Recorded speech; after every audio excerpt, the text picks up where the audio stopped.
दोस्तों आप सभी का स्वागत है एक और नई वीडियो में। तो इस वीडियो में हम देखेंगे क्लास 10th आईटी का एक नया chapter web applications and security का। ठीक है, तो ये मैं वीडियो इसलिए बना रहा हूँ क्योंकि मुझे कई लोगों ने बताया कि प्री बोर्ड हो रहे हैं और इंटरनल असेसमेंट में उनसे पूछा जा रहा है, तो वो जल्दी से अपना आईटी का सिलेबस तैयार करना चाहते हैं, तो इसलिए ये वीडियो बनाई जा रही है। तो इसमें मैं आपको क्विकली सारे ही पॉइंट्स डिस्कस कराऊंगा और लर्न भी करा दूंगा, ये मेरा भरोसा है। ठीक है, अब चलिए अब पहले देखते हैं टॉपिक है क्या। तो working with accessibility option. Accessibility options क्या होते हैं? तो एक्सेसिबिलिटी ऑप्शंस वो ऑप्शंस हैं जो कि उन लोगों के लिए डिज़ाइन करे जाते हैं जिनको कंप्यूटर चलाने में दिक्कत आती है। दिक्कत मतलब डिफ़िकल्टी आती है, मतलब जैसे कि जिन लोगों को कोई फिजिकल वो डिसेबल्ड हैं, यानी वो ध्यान से सुन नहीं सकते या अच्छे से देख नहीं पाते हैं, या उनकी उंगली नहीं है कीबोर्ड चलाने के लिए, माउस चलाने के लिए। ठीक है, तो उनमें कुछ ऐसी फिजिकली इम्पेयरमेंट हैं लोगों में, तो उनके लिए एक्सेसिबिलिटी ऑप्शंस बनाए जाते हैं। ठीक है, तो पहले यहाँ पे देख लेते हैं हेडिंग हमारी जो पहली है, common impairments that affect the computer users. देखिए इससे पहले जो ऊपर लिख रहा है वो सिर्फ एक जस्ट इंट्रो है, वो कोई काम का नहीं है, इसलिए नहीं बता रहा हूँ। ठीक है, अब हम देखते हैं कि जो कॉमन इम्पेयरमेंट्स हैं कि जो लोगों में ज़्यादातर पाए जाते हैं, तो वो है, देखिए हमारा पहला विजुअल इम्पेयरमेंट है। विजुअल इम्पेयरमेंट, अब मैं आपको जितने भी इम्पेयरमेंट बताऊंगा, अगर आपसे वहाँ पूछा जाए तो आपको बस सबसे पहले एक फ्रेज ऐड करना है सब में कि this refers to the inability, और उसके बाद आप अपने आप ही नाम से ही अपना सेंटेंस बना सकते हैं। कैसे देखते हैं, देखिए visual impairment, this includes the inability to see and read due to blindness, color blindness, impaired eyesight, glaucoma, cataract and other age related disease of the eye। तो देखिए इसमें पहले दिया है this includes the inability, यानी ये वो उस inability को इंक्लूड करता है जिसके कारण हम देख नहीं पाते हैं, यानी कि हम अगर कोई अंधा हो या किसी को कलर ब्लाइंडनेस की दिक्कत हो या उसकी आईसाइट कम हो, कमज़ोर हो। ठीक है, ऐसा ही फिर अगला है हियरिंग इम्पेयरमेंट। तो this refers to the inability to hear beeps और अदर वार्निंग साउंड्स और even the audio portion of the computer. तो मतलब ये उन लोगों के लिए बताया जा रहा है कि जो लोग अपने कंप्यूटर की आवाज़ तक नहीं सुन सकते, उनके लिए उन्हें हियरिंग इम्पेयरमेंट है। ठीक है, आप देख रहे हैं समय वही फ्रेज ऐड होकर आपका आगे सेंटेंस बन रहा है। ठीक है, फिर है फिजिकल इम्पेयरमेंट या मोटर इम्पेयरमेंट। तो इसमें this impairment refers to the inability to control the mouse और कीबोर्ड ड्यू टू इंजरीज और loss of hands, stiffness in the finger joints और tremors in hand due to some disease. तो देखिए ये उनके लिए है जिन लोगों के हाथ ही नहीं होते हैं या उनकी उंगलियां नहीं है या उनकी उंगलियों में कुछ दिक्कत है जिसके कारण वो माउस या कीबोर्ड को ढंग से कंट्रोल नहीं कर पाते। तो इसमें भी आप ये इंक्लूड करके बना सकते हैं पहला फ्रेज और उसके बाद अपना सेंटेंस कि जो they can not control the mouse और कीबोर्ड प्रॉपरली। ठीक है, फिर है लर्निंग डिसेबिलिटीज़। तो लर्निंग डिसेबिलिटीज़ क्या है कि the inability to read and comprehend और difficulty in learning and understanding the written test is referred as learning disability. तो वो इनेबिलिटी जिसके कारण हमें अच्छे से बात समझ नहीं आती है, कॉम्प्रिहेंड माने कि अंडरस्टैंडिंग, हम समझ नहीं पाते हैं या हम लर्न नहीं कर पाते हैं, तो उस डिसेबिलिटी को हम लर्निंग डिसेबिलिटीज़ कहते हैं। तो यह बहुत ही आसानी से अपने टीचर को बता सकते हैं अगर पूछी जाए। फिर है हमारा लॉन्चिंग एक्सेसिबिलिटी ऑप्शंस। ठीक है, लॉन्चिंग एक्सेसिबिलिटी मतलब हम इन्हें कैसे ऑन करेंगे हमारे कंप्यूटर में। तो पहले जान लेते हैं एक्सेसिबिलिटी ऑप्शंस की यहाँ पर डेफिनेशन लिखी है, बहुत ही सिंपल सी। देखिए accessibility options in Windows have been designed to help the users who have difficulty in using computer due to an impairment। तो ये ऑप्शंस उनके लिए डिज़ाइन किए जाते हैं जो यूज़र्स डिफ़िकल्टी पाते हैं कंप्यूटर को यूज़ करने में किसी इम्पेयरमेंट के कारण। आप ऐसे अपनी लैंग्वेज में भी कह सकते हैं कि these options are design for the users who have difficulty in maintaining computer. ठीक है, और टू वर्क ऑन कंप्यूटर। अब हम आगे देखें तो इसमें बताया गया कैसे ऑन करेंगे, मैं आपको फास्ट तरीके से बता देता हूँ। सबसे पहले आपको कंट्रोल पैनल पर क्लिक करना है। ठीक है, फिर वो जब उसकी विंडो अपीयर हो जाएगी तब आपको उसमें से ईज़ ऑफ एक्सेस सेंटर वाला ऑप्शन है उस पर क्लिक कर देना है। ठीक है, अब उस पर क्लिक करने के बाद आपके सामने अपना डायलॉग बॉक्स जो भी है वो खुल जाएगा। बस आपको इतना ही बताना है अपने टीचर को कि click on control panel and then click on ease of access centre. ठीक है, अब हम चलते हैं अगले पार्ट पर। देखिए अब अगले पार्ट में हम देखेंगे quick access to common tools. तो जो मेन हमारे quick ease of access centre के जो टूल्स हैं जो हमें डिसेबिलिटी में काम आते हैं वो हैं 4 टूल्स। ठीक है, तो हम यहाँ पे वो कॉमन चीज़ें देखेंगे जो आपसे ज़्यादातर पूछी जाएंगी बस। तो इसमें 4 ऑप्शंस होते हैं हमारे ईज़ ऑफ एक्सेस में मेनली। एक तो मैग्नीफायर टूल है, एक नरेटर है, एक ऑन स्क्रीन कीबोर्ड का ऑप्शन है और एक हाई कंट्रास्ट का ऑप्शन है। तो मैग्नीफायर टूल नाम से ही समझ आ रहा है भाई, चीज़ों को मैग्नीफाई करता है। तो इसकी डेफिनेशन देख लेते हैं फटाफट। A magnifier tool is helpful for the people with impaired vision as it enlarges the different parts of the screen in such a way that the pupil with visual impairment can easily see the objects on the screen। तो आप इसको इन्होंने कहा है कि magnifier tool एक बहुत ही helpful tool है पीपल के लिए जो कि इम्पेयर्ड विज़न है जिनका, यानी कि उनकी आंखें कमज़ोर हैं, क्योंकि ये इनलार्ज कर देता है एक पार्ट ऑफ स्क्रीन, यानी कि एक स्क्रीन के सिर्फ एक पार्ट को बड़ा कर देता है जो भी वो सिलेक्ट करेंगे। ठीक है, और उसे वो बड़ा होकर आराम से देख ही सकते हैं। ठीक है, तो आप इसे अपनी भाषा में कह सकते हैं कि magnifier tool help us to enlarge the particular part of screen, ठीक है, that will help the visually impaired person to see clearly. बहुत ही सिंपल तरीके से आप बता सकते हैं। अब कैसे ऑन करना है, तो आपको यहाँ पे दिया हुआ है to turn on magnifier simply click on the start magnifier option. बस आप इस ऑप्शन को याद कर लीजिएगा, स्टार्ट मैग्नीफायर ऑप्शन। फिर है नरेटर। नरेटर कई लोगों ने इस्तेमाल भी करा होगा कि जब भी हम जो भी अपने कंप्यूटर पर करते हैं तो नरेटर हमें बताता है। नरेट मतलब नरेट करता है, जैसे स्टोरी नरेटर होता है, कोई कहना है, ठीक है। तो नरेटर की डेफिनेशन देखिए, screen narrator tool besides reading the text on the screen aloud also describe some system event such as error messages, notification etcetera while using the computer. ठीक है, तो ये वही बताया गया है कि स्क्रीन नरेटर हमारा जो स्क्रीन पर लिखा हुआ है टेक्स्ट उसे तो तेज तेज बोलता ही है, मतलब स्पीकर से हमारी आवाज़ आती है, लेकिन अगर कोई नोटिफिकेशन आई है या और भी जो सिस्टम की इवेंट है हम कुछ क्लिक क्लिक कर रहे हैं तो उनकी भी हमें सूचना देता रहता है, यानी बोलता रहता है। ठीक है, इसकी भी आप डेफिनेशन आसानी से याद कर सकते हैं। फिर है हमारा ऑन स्क्रीन कीबोर्ड। तो भाई ये तो हम बिल्कुल बचपन से ही करते आ रहे हैं। तो ऑन स्क्रीन कीबोर्ड में कुछ नहीं, बहुत सिंपल है कि the on screen keyboard display the visual keyboard with all the standard keys. ठीक है, to use an on screen keyboard simply click on the desired key using the mouse. तो ये आप बता सकते हैं कि we can launch the on screen keyboard, ठीक है, on our screen and we can click an on any key by our mouse. ठीक है, आप आसानी से बता सकते हैं अपने टीचर को। चौथा ऑप्शन है हमारा setup high contrast. High contrast मतलब क्या है? अच्छा, एक और इम्पॉर्टेंट बात रह गई हमारे ऑन स्क्रीन कीबोर्ड में। अगर टीचर पूछे कि क्या आपका ऑन स्क्रीन कीबोर्ड और हमारा जो वायर से कनेक्ट कीबोर्ड है, अगर वो दोनों एक ही समय पर हम करते हैं तो क्या हमारा वायर वाला काम करना बंद कर देगा? तो ऐसा बिल्कुल नहीं है, दोनों से हम काम कर सकते हैं। तो देखिए वहीं यहाँ लिखा है, ये जो एंड में लाइन लिखी थी ऑन स्क्रीन कीबोर्ड में कि अंडरलाइन हो रही है यहाँ पे, the on screen keyboard does disable, देखिए does disable the functioning of a physical keyboard and it is possible to use both simultaneously. यहाँ पे नॉट थोड़ा हमारी इमेज में कैप्चर नहीं हुआ है, उसे जाने दीजिए, बट हम दोनों को साइमल्टेनियसली यूज़ कर सकते हैं, यानी साइमल्टेनियसली यानी कि एक साथ। अब सेटअप हाई कंट्रास्ट। कंट्रास्ट आप समझ सकते हैं, अगर आपने कभी इमेज एडिटिंग टूल को इस्तेमाल करा हो तो जब आप कंट्रास्ट बढ़ाते हैं तो डार्कनेस और वाइटनेस का जो रेशियो होता है वो बढ़ जाता है और आपको चीज़ें और खिली खिली सी दिखने लगती हैं। ठीक है, तो वहीं यहाँ पे बताया गया है कि high contrast amplifies the colour contrast of some text and images on the computer screen to reduce eye strain. तो हाई कंट्रास्ट करने से हमारा जो कलर कंट्रास्ट होता है टेक्स्ट का या इमेजेस का तो वो बढ़ जाता है, जैसे कि हमें आंखों पर कम जोर देना पड़ता है। आई स्ट्रेन मतलब आंखों पर जोर देना। And makes them item more distinct and easier to identify. ठीक है, तो जो लोग जिनकी आंखें कमज़ोर होंगी, people with impaired vision can see in much better way. तो ये भी आप आसानी से बता सकते हैं। अब ये एक नोट है जिसे आप पढ़ लीजिएगा। ठीक है, if your computer is equipped with speakers you will hear Windows narrator reading out the options on ease of access centre as you hover the mouse over them. This allows the disabled user to setup the computer as per the requirements even before log in. तो मतलब log in से पहले ही हमारा जो window narrator होता है वो अपना काम शुरू कर देगा एकदम बढ़िया तरीके से।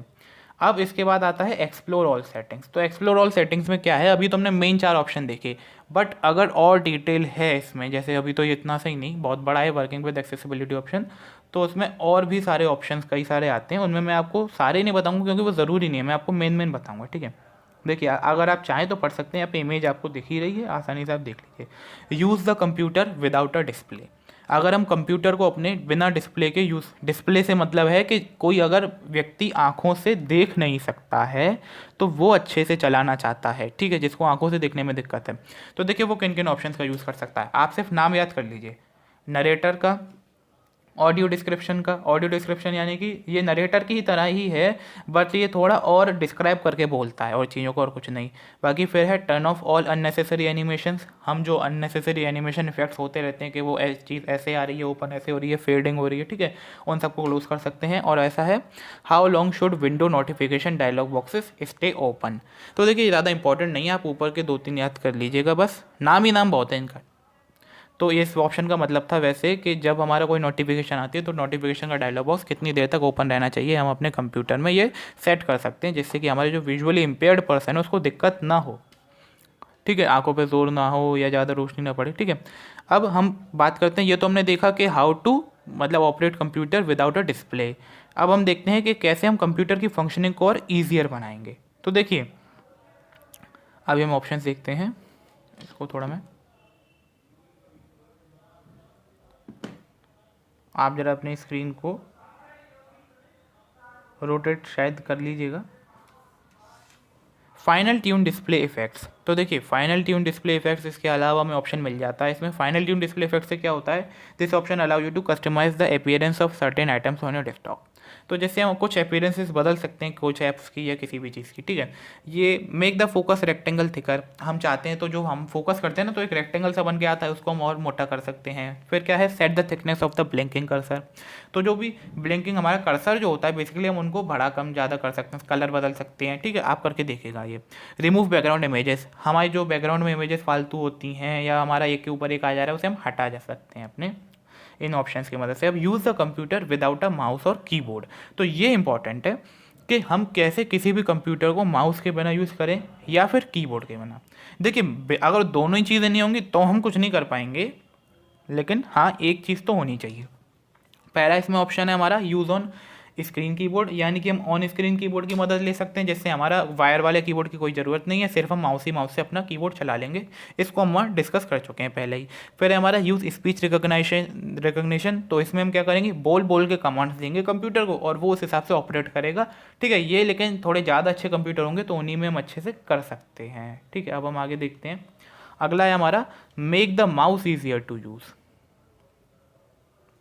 Make the mouse easier to use. तो देखिए इसमें हम क्या करेंगे, इसमें हम माउस की काम को और आसान बनाएंगे। उसके लिए मेन सीधे पॉइंट्स पढ़ते हैं। हेडिंग देख लीजिए, change the colour and size of mouse pointer, हम अपने जो माउस का पॉइंटर है उसका साइज़ बदल सकते हैं, कलर बदल सकते हैं, उसको ट्रांसपेरेंट करना है तो वो कर सकते हैं, बहुत सारे ऑप्शंस होते हैं। टर्न ऑन माउस कीज़, अब जिन लोगों ने थोड़ा ज़्यादा कंप्यूटर चलाओ तो उन्हें पता होगा कि जो हमारे कीबोर्ड में एक तरफ न्यूमेरिक कीपैड दिया जाता है, ठीक है, कैलकुलेटर की तरह जो होता है, तो उससे हम पता है अपने माउस को कंट्रोल कर सकते हैं। जिस डायरेक्शन में जो की जा रही है आपने देखा हो ध्यान से, तो उस पर एरो बना होता है, तो अगर हम उसे प्रेस करेंगे तो हमारा कर्सर भी उसी डायरेक्शन में जाएगा। तो ये ऑप्शन हमें मिलता है ईज ऑफ एक्सिस सेंटर में, जिसे हम ऑन कर सकते हैं। इसमें लिखा हुआ है this option controls the movement of the mouse pointer by using the numeric keypad. तो ये थोड़ा ऑप्शन इंपॉर्टेंट है, टीचर ज़्यादातर पूछ लेते हैं, जितना मेरा एक्सपीरियंस है, ठीक है। आप इसे देख लीजिएगा। Activate a window by hovering it with the mouse, यानी कि अगर आप किसी विंडो पे इसे ले जाएं किसी ऐप पर, तो वो आप बस माउस अपना ले जाएं सो ये ओपन कर देगा, आपको क्लिक करने की ज़रूरत ही नहीं है। Prevent windows from being automatically arranged when moved to the edge of screen, तो जैसा कि आपने देखा हो कि जब आप कोई ऐप को या विंडो को अपने बिल्कुल स्क्रीन के कोने पे लेके जाते हैं माउस से, तो वो अपने आप ही पूरी फुल स्क्रीन में आ जाती है। कभी कभी आप ऐसा नहीं चाहते हैं तो ये ऑप्शन को करने के बाद आप ऐसा प्रिवेंट कर सकते हैं। अब चलिए अब हम आगे चलते हैं। देखिए अब अगला है हमारा make the keyboard easier to use. अभी हमने माउस में पढ़ा, तो माउस में सिर्फ आपका मेन था कर्सर का साइज़ और कलर और हमारा माउस कीज़। कीबोर्ड में देख लेते हैं। इसमें मैं आपको बहुत इंपॉर्टेंट चीज़ें बताऊंगा, आप उन कीज़ को याद कर लीजिएगा, ठीक है। ये थोड़ा ज़रूरी है अभी इसमें। तो इसमें है क्या, पहला तो वही है same turn on mouse keys. इसमें हम कीबोर्ड को एडजस्ट करेंगे जिससे हम आसानी से माउस के बिना ही काम कर सकें अपना। टर्न ऑन माउस कीज़ को यूज़ करेंगे तो माउस की ज़रूरत ही नहीं है, बिल्कुल बढ़िया, ठीक है। Turn on sticky keys. Sticky keys क्या होती है, जैसे आपने देखा हो कोई बहुत बड़ी बड़ी शॉर्टकट कीज़ होती हैं, जैसे कि कंट्रोल अल्ट डिलीट। अब कोई जैसे छोटा बच्चा है तो एकदम वो संग में दो तीनों कीज़ नहीं दबा सकता, या अगर कोई थोड़ा डिसेबल्ड पर्सन है तो वो भी एक साथ तीनों नहीं दबा सकता है। तो हम स्टिकी कीज़ के ऑप्शन को ऑन करके हम एक बार में एक एक की भी दबाएंगे तो भी हमारा कंप्यूटर उसे ऐसा शॉर्टकट की ही रिकॉग्नाइज करेगा या उसे ऐसा मानेगा कि शॉर्टकट की दबाई गई है, तो हम एक एक करके भी दबा सकते हैं। तो ये जो आप सेकंड पैरा में इसकी डेफिनेशन है आप उसे देखिएगा, सॉरी सेकंड पैरा में नहीं फर्स्ट में ही है। Instead of pressing 3 keys at once, Control Alt and Delete keys together to log off, you can use one key by turning on the sticky keys and adjusting the settings. In this way you can press a modifier key and it may remain active until another key is pressed. तो यहाँ पर definition इसकी कुछ ऐसी खास नहीं है, आप इसे थोड़ा अपने समझ के बना लीजिएगा कि दीज आर द कीज़, ठीक है, through which we can press a single key at a time for the long shortcut keys and we have not to press multiple keys at a time, ठीक है। तो आप ऐसे बना सकते हैं। बाकी एक इसका शॉर्टकट बता दूं कि हम कैसे स्टिकी कीज़ को ओपन करते हैं और क्लोज करते हैं। तो अगर आप 5 बार शिफ्ट दबाएंगे तो ये ओपन हो जाएंगी, मतलब ऑन हो जाएंगी, तो फिर आप जो भी दबाएंगे उसे कंप्यूटर ऐसा लेगा कि अच्छा एक बार में एक भी मान लेंगे, और आप अगर दोबारा 5 बार दबाएंगे तो ये फिर ऑप्शन क्लोज हो जाएगा, ठीक है। अब अगला है हमारा टर्न ऑन टॉगल कीज़, बहुत आसान है। Caps lock, number lock, scroll lock, जिसमें लाइट जलती है ना, बस वो सब टॉगल कीज़ होती हैं, ठीक है। अब turn on filter keys important है। देखिए क्या होता है, कभी किसी के पर्सन में हाथ में थोड़ा दिक्कत है तो उसने एक बार एक की पर हाथ रखा, ठीक है, तो पता चला उससे वो दबी गई, 2-3 बार दब गई, लेकिन वो पर्सन ऐसा नहीं चाहता था कि एक ही बार दबे। तो यही इसका काम है कि turn on filter keys will make the computer recognise multiple key presses as a single key press. बस आपको इतना याद रखना है कि turn on filter keys will make the computer keyboard recognise the multiple key presses as a single key press. अगर आप multiple दबाएंगे कीज को, एक ही की को कई बार, तब भी वो एक ही मानी जाएगी। ठीक है, तो ये लोग अपनी सहूलियत के हिसाब से ऑन करते हैं।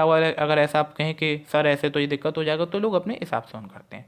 अब इसमें अगला ऑप्शन आता है जो हमारा इंपॉर्टेंट है, वो है, देखिए अगर आपको किसी को ऊपर का पढ़ना हो तो आप पढ़ लीजिएगा, इसलिए मैंने थोड़ा कर दिया है। हम नीचे चलते हैं। Turn on bounce keys. Bounce keys क्या होती हैं? अब जैसा कि मैंने आपको बताया कि ये तो एक दिक्कत भी हो सकती है कि भाई कोई आदमी एकदम बीच में नहीं चाहता हो कि फिल्टर कीज एकदम बंद हो जाए, भाई मुझे अपना बार बार इस की को दबाना है, तो हम बाउंस कीज का इस्तेमाल कर सकते हैं। बाउंस कीज क्या होती हैं? जब हम बाउंस की ऑप्शन को ऑन कर देंगे तो हम फिल्टर की के बीच में, अगर हमने इस ऑप्शन को ऑन करा तो इसमें हम कुछ टाइम देते हैं कि अगर इतने समय बाद की दबाई जा रही है, की स्ट्रोक होती है एक, की को क्लिक करना, तो उसे हम की स्ट्रोक कहते हैं एक। ठीक है, कि अगर इतने समय बाद कोई की स्ट्रोक हो रहा है, एक की स्ट्रोक के बाद, तो फिर उसको तुम एज अ दूसरी की ही मानो। उसको ऐसे मत मानो कि तुमने फिल्टर की मान ली और एक ही मान ली, नहीं, उसे अलग अलग माना जाएगा। तो वही लिखा है कि इन दैट केस, देखिए ऊपर से पढ़ते हैं, while filter keys avoid problems in case of accidental, कि फिल्टर कीज से प्रॉब्लम हो सकती है, तो in case of accidental multiple depressions of key, sometimes you may wish to press a key more then once. आप ऐसा चाहते होंगे कि आपको एक की दोबारा दबानी हो, and not want the computer to ignore these keys, और आपने ये भी चाहते होंगे कि कंप्यूटर इन्हें इग्नोर ना करे। In that case under the filter section you can choose to turn on bounce keys. आप बाउंस कीज को ऑन कर सकते हैं। The time interval after which the multiple key presses is recognised as a valid key stroke can also be set from here. तो वो time का interval जिसके बाद आपका जो दूसरा की स्ट्रोक है, आप उसको मानने होगा कि कंप्यूटर उसे दूसरा ही समझेगा।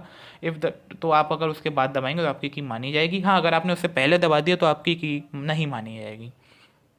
अब हमारा turn on repeat keys and slow keys. तो रिपीट कीज और स्लो कीज में हम इकट्ठा टाइम दे सकते हैं कि अगर इतने टाइम बाद ही कोई की दबाई जाए तभी उसे मानना, नहीं तो मत मानना। ये हमारा एक तरीके से अच्छा ऑप्शन है।